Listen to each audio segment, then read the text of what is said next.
Et en plus de ça, faut savoir qu'ils m'ont pas juste fouillé, voilà, comme je vous ai dit, ils m'ont clairement palpé le huc, genre ils étaient là, oh tiens, on va lui mettre une fessée, normal. Genre, mais vraiment, c'est des baisers, eux.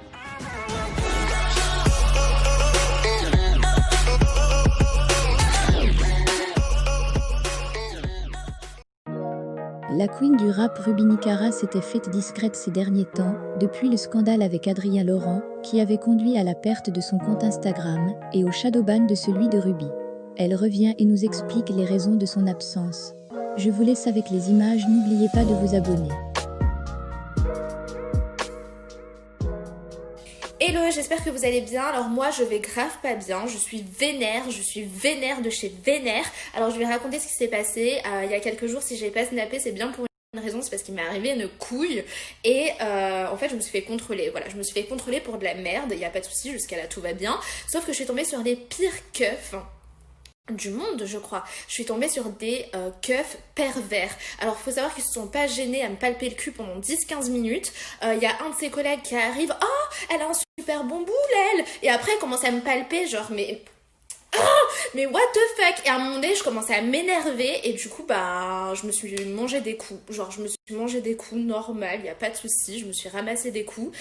Et clairement à un moment donné moi j'ai vraiment cru qu'ils allaient me violer parce que franchement c'était vraiment parti trop loin. En plus c'était dans un coin complètement du père. En gros c'était à Fontainebleau et voilà ils étaient 3, donc du coup bah moi je me suis dit voilà c'est bon je vais me faire violer, normal, easy, calme. En plus de ça j'étais habillée un peu limite, je l'avoue, j'avais un short, mais combien même ça n'excuse pas. Et puis bah voilà, après bon au final il s'est passé ça, mais déjà c'est déjà beaucoup en fait.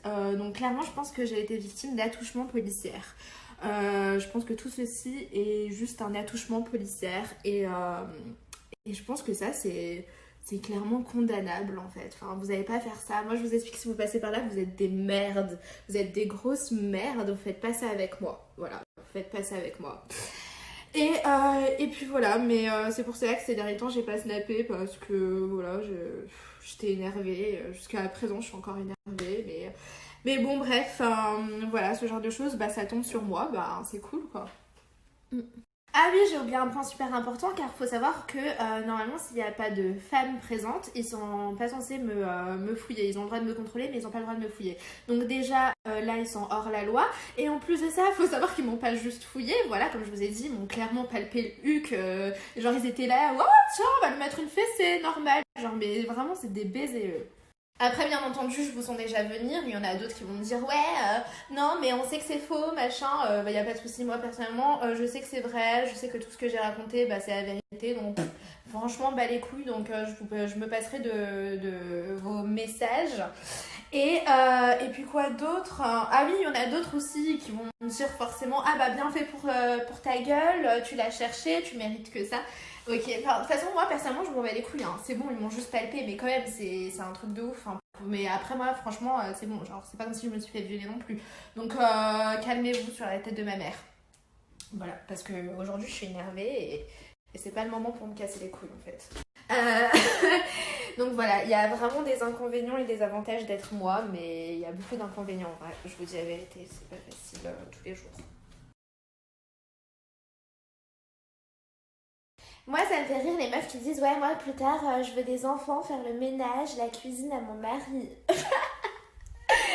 MDR, moi je veux ma Lamborghini, mon traiteur et ma biatch en fait. Genre, quel je te fais le ménage. Ouais, par contre, je voudrais remettre la pendule à l'heure. Genre, ça fait pas de moi une fille pas bien. Hein. C'est pas parce qu'on n'a pas les mêmes objectifs en fait que forcément. Genre, ouais, vous allez vous calmer. Moi, je te fais pas le ménage. C'est toi, tu fais mon ménage en fait. T'as capté ou pas? Genre, à quelle heure moi je te fais le ménage, gros? Moi, je te fais le ménage, moi? Bref, commencez pas à faire genre vous êtes choqués. Moi je t'explique, moi je te fais pas le ménage gros. Genre pourquoi je ferais le ménage pour un mec, je ferais la cuisine pour un mec. Moi je fais déjà pas le ménage. J'ai jamais fait le ménage pour mes parents genre. Donc quel je vais faire le ménage pour toi? Bon bref, c'était juste pour répondre à toutes ces salopes qui sont supérieures face à moi parce qu'elles font le ménage et la cuisine pour leur mec. Honnêtement, moi je m'en bats les couilles en fait. Genre, moi je suis une queen, genre je suis en haut, t'es en bas, t'as capté ma gueule. Genre, tu peux pas faire la relève avec moi, ça marche pas. Bon, sinon voilà, après c'est juste une meuf dans mon entourage, je me sens embrouillée avec elle parce qu'on n'a pas les mêmes ambitions, mais je suis sûre qu'il y a des queens qui se cachent derrière cet écran.